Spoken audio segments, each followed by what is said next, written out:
로에는 누가복음 3장 1절에서 6절 말씀을 통해 하나님의 말씀이 임한 사람, 이런 제목으로 은혜를 사모하겠습니다. 세례 요한은 예수님께서 칭찬하실 때에 여인이 낳은 자 중에 가장 큰 자라고 소개했습니다. 그러나 그 이후에는 이제 다 세례 요한보다 더 크다, 우리도 세례 요한보다도 더 큰 자라고 주님은 말씀하고 있습니다. 윤리적으로 영성으로 우리가 더 뛰어나다, 이런 의미보다는 이제 이 하나님과 우리와의 관계 속에서 표현하다 보면 우리가 훨씬 더 뛰어나다고 말합니다. 내가 그렇게 뛰어난가 싶은데, 하나님이 아들 예수 그리스도를 통해서 우리를 구원해 주셨으면 우리는 하나님의 자녀가 되어집니다. 하나님의 자녀보다도 더 큰 신분이 이 세상에서는, 또 하늘에서도 더 큰 신분은 없습니다. 그래서 부족해도 우리는 하나님의 자녀입니다. 여러분의 자녀손들 중에 제일 똑똑한 자녀만 내 자녀, 그 나머지 자녀는 긴지 아닌지 몰라 이럽니까? 그러지 않습니다. 잘나면 잘난 대로 내 자녀, 못나면 못난 대로 더 마음 쓰고 가슴 또 아파하면서 또 아끼는 내 자녀입니다. 이왕이면 우리가 하나님의 자녀이면서 하나님을 흡족하게 하는 자가 되어야지, 마음 아파하면서 내 자녀는 맞는데 이러면 안 돼요. 그만큼 우리가 신실한 믿음의 모습을 보여야 할 것입니다.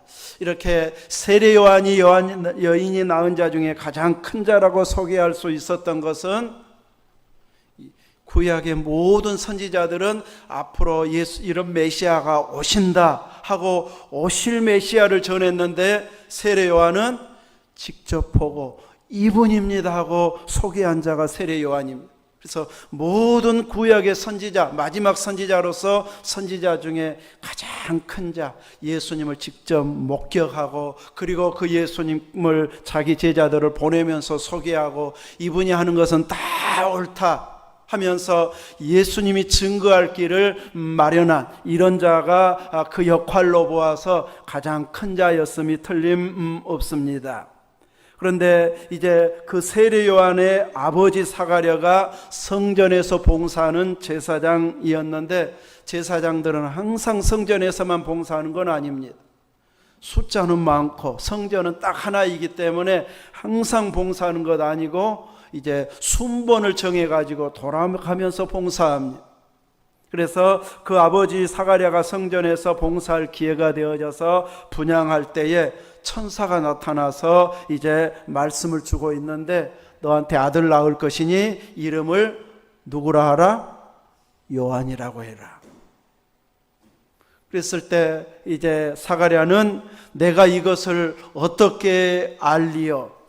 아니, 아들 태어난다고 하는 그 말도 믿을 수가 없고, 내 형편으로 보아서 낳기도 어렵고, 그러다 보니까 얼른 받아들이지를 못하고 있습니다. 본인도 나이가 많고 부인도 나이가 많고, 그러니까 천사가 그 말을 듣고는 이제 너 아들 낳을 때까지 말 못할 것이다. 왜 내 말 못 믿어? 하나님 말씀을 못 믿으면서 믿지 않았기 때문에 말을 못할 것이라고 해가지고 그 순간부터 말을 못 해버립니다.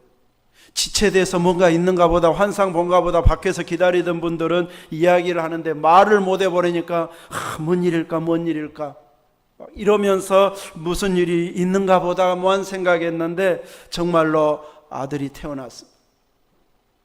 하나님께서는 능치 못하심이 없기 때문에 주시겠다고 약속하면 100세 된 아브라함을 통해서, 사가랴를 통해서도, 세상적으로는 낳을 수 없는 나이고 몸의 상태인데 하나님은 주셨습니다. 이제 이름을 낳으니까 다들 모여가지고 이름을 뭐라고 지을까? 이스라엘은 주로 조상들의 이름 중에서, 각 지파의 조상들 중에서 이 이름이 좋겠다 싶으면 그 조상들의 이름을 따서 많이 지었습니다. 그래서 구약의 족보들 보면 이름이 막 반복되는 이름들이 많습니다.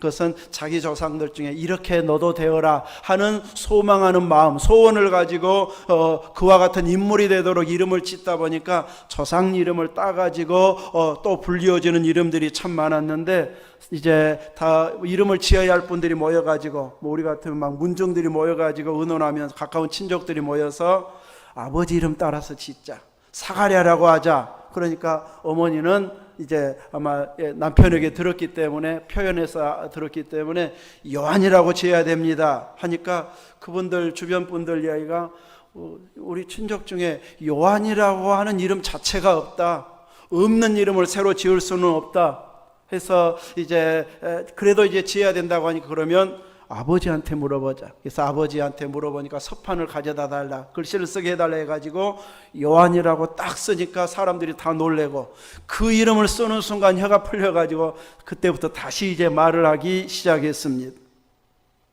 분명히 천사가 나타났을 때 사가랴에게 한 이야기가 무서워하지 말라. 일단은 이제 다른 초월적인 존재로 보이는 자가 갑자기 나타나면 다들 놀랄 수밖에 없습니다. 그래서 천사가 놀라지 말라, 무서워하지 말라 하면서 무엇이 들린지라 너의 간구함이 들린지. 우리나라도 불과 몇십 년 전까지만 해도 대를 이어야 된다는 것이 아주 강해서 기어이 대를 잇는 일을 한 것처럼 이스라엘에도 이 대를 잇는 것이 하나님의 복이었습니다. 그래서 이제 대를 잇지 못하면 한나처럼 이렇게 간절하게 기도하게 되어집니다. 그런데 사가랴도 아마 그 기도를 많이 했었는지 너의 간구함이 들린지라 하면서 기도응답으로 아들을 주시겠다고 하는데, 막상 주시겠다고 말씀하면 믿음으로 받아들이는 것이 아니라 현실성을 따지고 환경을 따지고 내가 가능한가, 아닌데 어떻게 이기나, 이러면서 이제 주신다고 해도, 더 간구를 응답해 주신다고 해도 못 믿을 말로 받아들여 버리는 것이 우리의 연약한 모습입니다. 그에게 아들을 주신 하나님, 그래서 그가 성장해 가지고 오늘 본문은 이제 빈들에서 하나님의 말씀을 받아서 전하는 자가 되어졌습니다.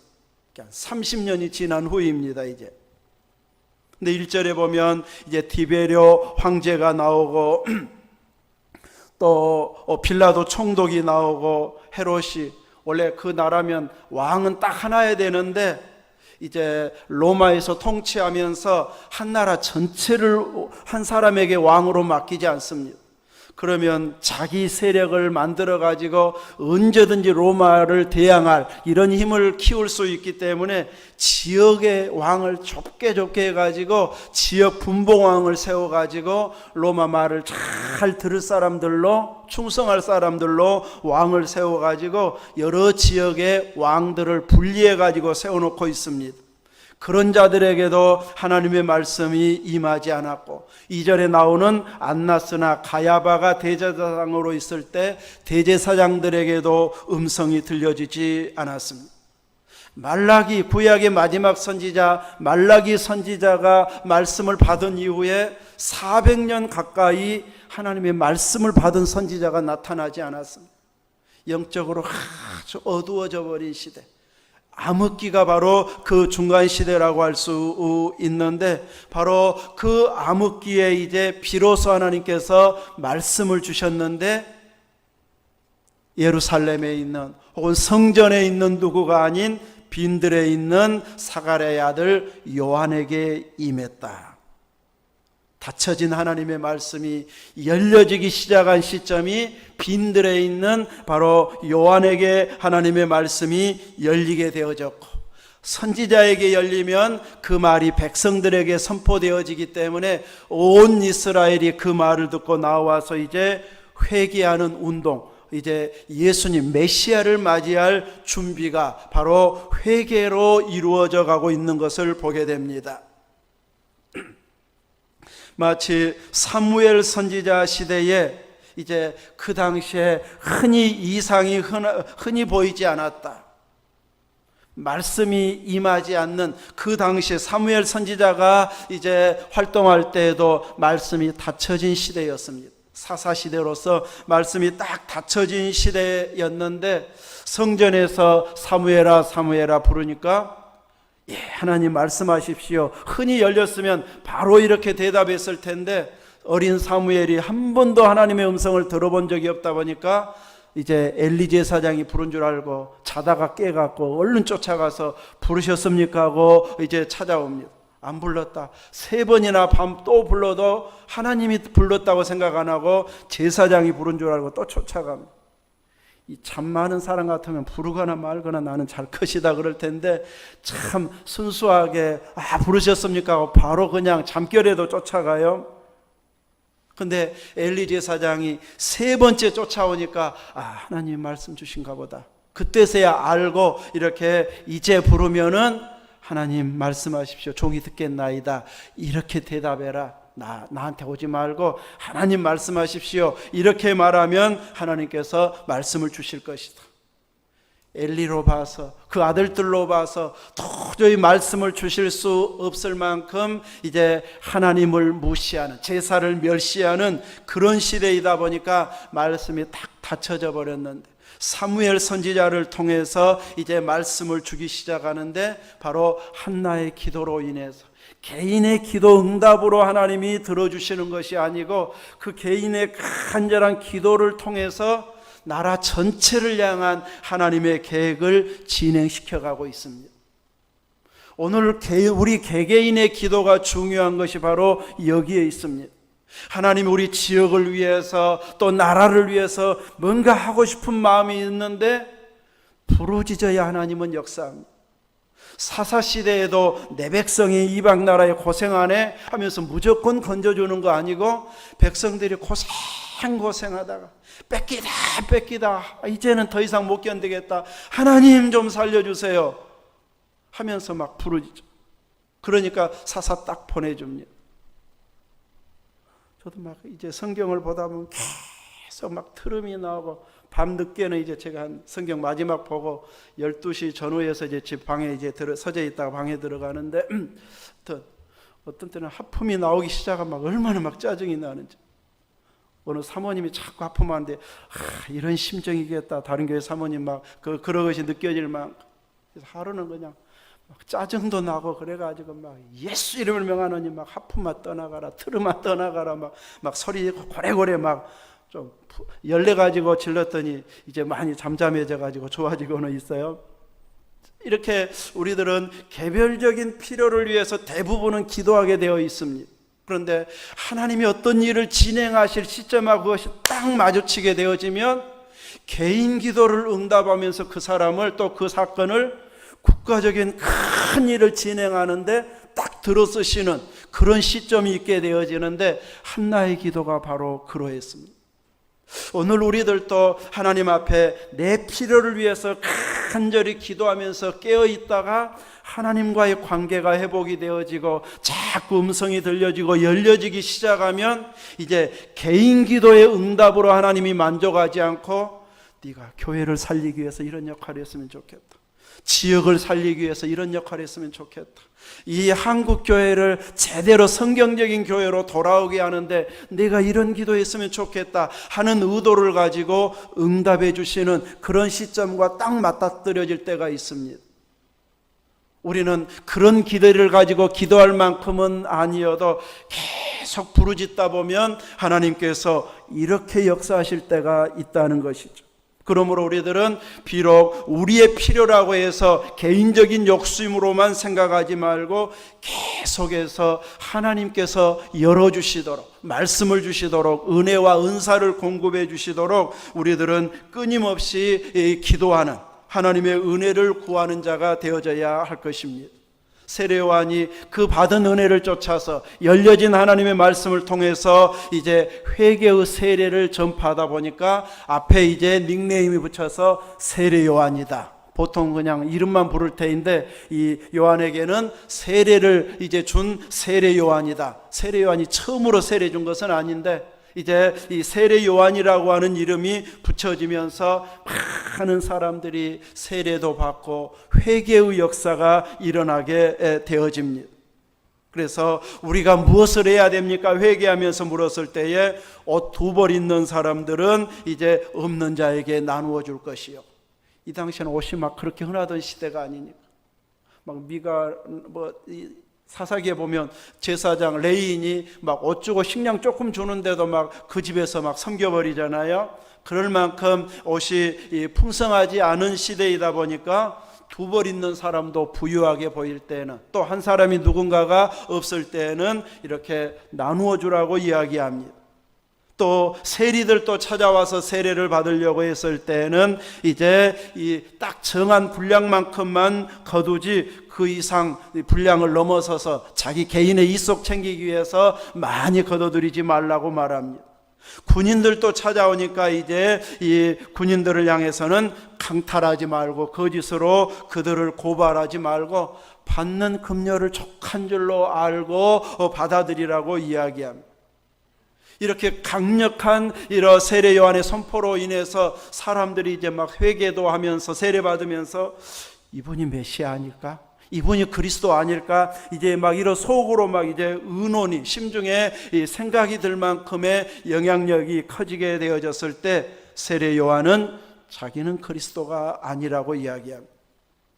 그러면서 자기 뒤에 오실 분을 소개하고 있는데, 나는 그분이 얼마나 능력이 대단한지, 이제 나는 물로 세례를 베풀지만 그분은 불로 세례를 줄 것이고 성령과 불로 세례를 주고, 또 나는 그분의 신발끈을 풀기도 감당하지 못할 자다. 그분은 오셔서 이제 이 알곡과 쭉정이를 갈라내고 불에 태울 것이다 하면서 구원자로 오실 예수님을 심판자로도 소개하고 있습니다. 바로 그분을 소개하기 위해서 이사야가 외쳤던 주의 길을 준비하는 자로서, 오실 길을 이렇게 곧게 하는 자로서 자기는 쓰임받고 있다는 것을 고백하면서 회개의 세례를 선포하고 있습니다. 이렇게 하나님께서는 그 기도의 응답으로 주신 한 일꾼을 통해서 말씀이 임하게 하십니다. 그 말씀이 임해도 보도 듣도 못한 신기한 기적과 능력으로만 일하시는 것이 아니라 하나님께서는 일반적인 방식으로 역사하십니다.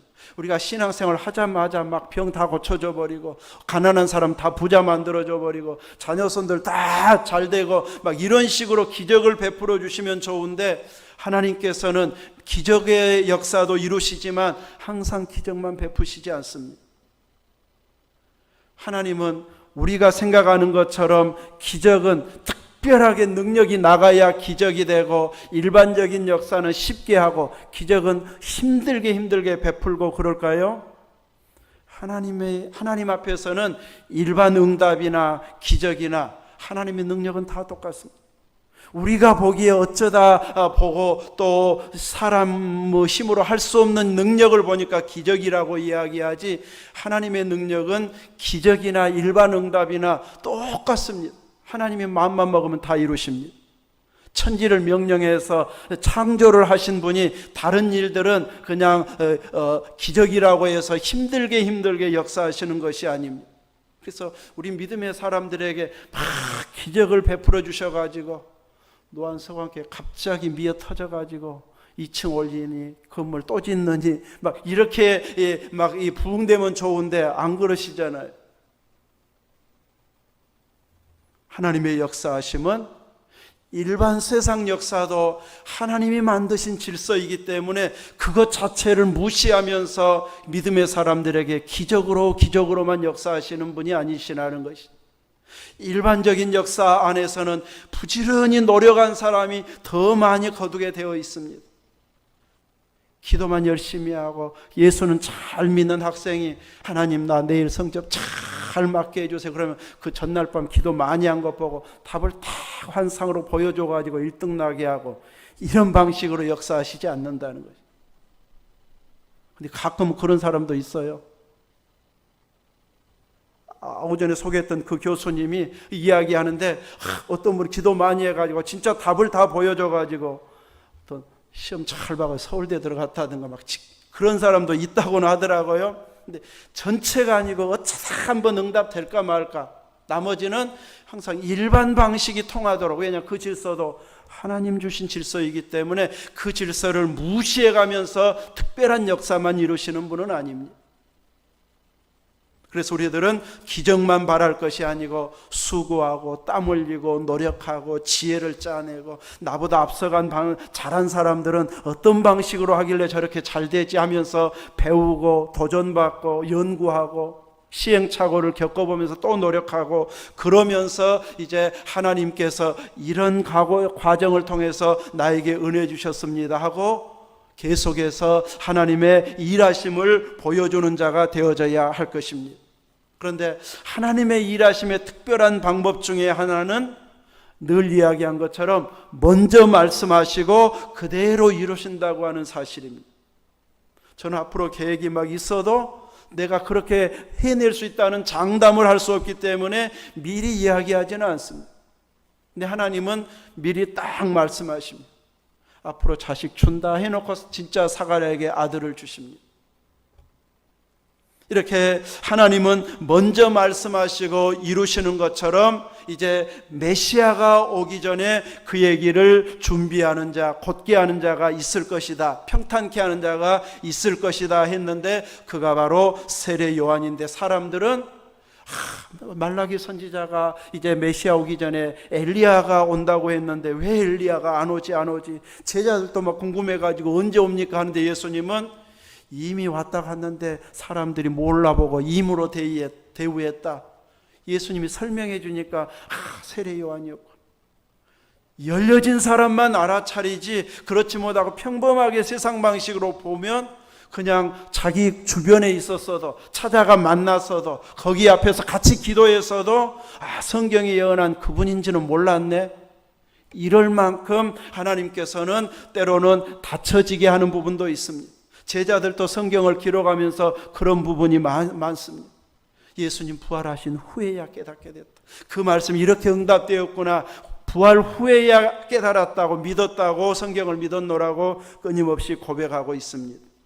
바로 이 광야에서 외치는 자의 소리는 700년 전에 이사야가 예언했던 그 예언이었는데, 하나님께서는 그 예언이 비로소 이루어지도록 세례 요한을 보내시고 예수님 앞서서 길을 평탄케 하는 그 역할을 통해서 주님의 말씀이 증거되게 해 주시고 있습니다. 예수님 오셨을 때에 환영했던 자들도 제사장들이 환영하고 성경의 전문가들이 환영하고 연구하는 자들이 환영해야 되는데, 그 사람들은 예수님을 거부했잖아요. 누가 환영했습니까?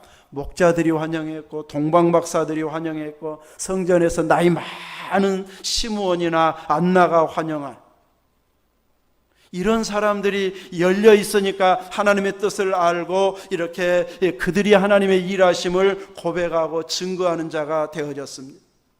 오늘 이 시대에도 마찬가지입니다. 우리 알려지지 않은 우리가 철저하게 깨어서 하나님의 은혜를 구하게 되어지면, 하나님은 그 깨어있는 우리들을 통해서 하나님의 비밀을 전달하는 이런 은혜를 베푸시게 될 것입니다.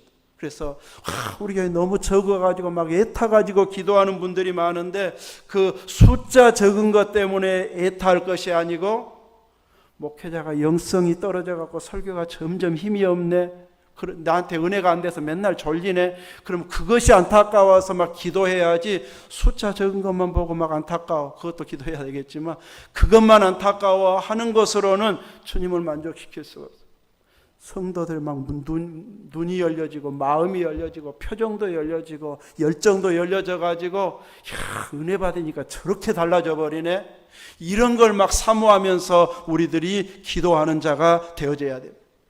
그렇게 열정적으로 선교하고 많은 선교를 했다고 자랑하다가 코로나19가 딱 와버리니까 단기 선교 아무도 못 가고 있어. 선교사들도 이제 막 들어오고 있고 또 본인들만 가서 이렇게 선교할 만큼 많이 힘들어진 상황이 되어졌습니다. 이런 때에 이런 작은 교회를 섬기는 한 사람 한 사람들이 들어오기 시작한다면, 늘 제가 기도하고 평소에 생각하는 것 중에 하나는, 이런 작은 교회를 섬기겠다고 오면 도시에서 잘 갖추어진 교회에 비하면은 너무나도 부족한 것 투성이, 은혜도 막 덜 되고 나도 대우도 덜 받고 알아준 사람도 없고 고생만 늘 하고 이런 것이 느껴질 수 있지만 하나님이 보실 때는 그 흔들릴 수 있는 교회를 딱 붙잡는 중심 역할을 하는 자로 이렇게 쓰여지도록 은혜를 베풀어 주시고 그에 대한 상급도 선교사가 받는 상급 또 목회자가 받을 상급에 동참할 만큼 하나님께서 귀하게 보실 것입니다. 그래서 자녀들이 교회를 못 정하고 있고 신앙이 자꾸 떨어지면 너 차라리 내 옆에서 신앙생활해라. 내가 간섭해야 되겠다. 막 이럴 정도로 이렇게 끌어들일 만큼 우리가 열심히 있어서 다른 건 다 잘 풀려도 신앙이 점점 퇴보한다면 우리는 만족이 안 되고 비상거려야 됩니다. 근데 다른 거 좀 안 풀려도 믿음이 살아있어서 중심으로 어느 교회를 섬기든지 섬기고 있으면 그것을 간증하고 자랑스러워해야 되는데 세상적으로 갖추어 주지 않으면 딱 우리는 숨겨버리는 것이 참 많은데 하나님이 보시는 것은 바로 그 부분입니다. 이렇게 우리들은 한 분 한 분 지금 빠져나가고 있는 이런 상황이다 보니까 안타까워서 여러분의 기도가 나올 수밖에 없는 것도 사실입니다. 나정관 목사님이 우리 건축하기 직전에 마지막 부분에 오셔가지고 설교하고 또 마당에서 사진 한번 찍읍시다 해가지고 찍었던 사진 가끔 우리 교회 카페에다 막 올리고 있습니다. 근데 그때 찍었던 사진 30여 명의 사람들 중에 이제 가만히 자세히 들여다보니까 벌써 그 안에 17년인가 3년 전인가 하는데 돌아가신 분이 계시더라고요. 올해 돌아가신 홍영덕 권사님, 박정림 집사님, 또 김순옥 집사님, 또 딸 집에 가 있는 나정순 권사님 참석 모두 벌써 4명이나 돌아가시거나 자녀 집에 가 있어. 그 사진 속에 있는 인물 중 몇 분들은 이거저런 형편으로 또 나오지 않고 있고 이렇게 이 금방 사진 찍어놓고 몇 년 지나고 보면 이렇게 또 못 볼 사람들이 생겨날 만큼 한 사람씩 떠나가는데 막 갑자기 여기서 돌아가시면은 더 우리가 막 긴장이 되고 이제 큰일 났다 할 텐데 몸이 점점 아프다가 요양원 가고 요양원 가 있다가 한 사람씩 돌아가시니까 점점 딱 막 피부로 덜 느껴져서 그러지 몇 년 지나고 보면 이렇게 같이 열심히 냈던 분들이 하나씩 떠나보내는 이런 상황들을 우리가 보게 되어집니다. 바로 이런 상황에서 그래도 끝까지 섬기겠습니다. 한 사람씩 생겨나게 되어진다면 하나님이 정말 귀하게 볼 수밖에 없는 이런 상황이 되어지고 또 그들에게 놀라운 감당할 수 있는 힘도 공급해 주실 것입니다. 이제 우리들은 주님이 세례 요한의 증거대로 오셔서 알곡은 모으고 곡간에 들이고 쭉정이는 불에 태운다. 예수님이 구원자로 오시는데 그 구원의 사건이 구원의 역사가 한편으로는 심판이 진행되더라는 것이죠. 예수님을 따르는 자에게는 구원이 임하지만 거절하는 자들에게는 심판이 오게 되어집니다. 재림 때도 똑같은 역사가 일어나게 될 것입니다. 믿는 자들은 함께 들림받아 혼인잔치에 참여하게 되지만 예수님을 거부했던 자들은 이제 영원한 심판을 받는 이런 결과가 나오게 되어질 것입니다. 그래서 우리들은 빈들에 있는 세례 요한에게 말씀이 임했던 것처럼 내가 처한 내 가정에서 내 일터에서 조용한 시골에서 주님을 간절히 사모해서 주님이 나에게 말씀하시고 주님이 내 믿음을 뜨겁게 해주시고 내가 나이가 들어도 끝까지 열심히 내야지 막 이런 감동을 주셔가지고 헌신하게 하면서 주님과 더 가까워지고 그 가까워짐을 방해하는 것들은 다 물리치면서 영적으로 깨어있다면 이 시대에 세례 요한처럼 우리는 쓰임받고 있는 자가 되어집니다. 그래서 우리들은 철저하게 깨어서 제대로 하나님 앞에서 이제 쓰임받고 인정받아서 이 시대에 하나님의 은혜가 말씀이 임하는 신실한 믿음의 사람으로 쓰여지시기를 주의 이름으로 축원합니다. 아멘.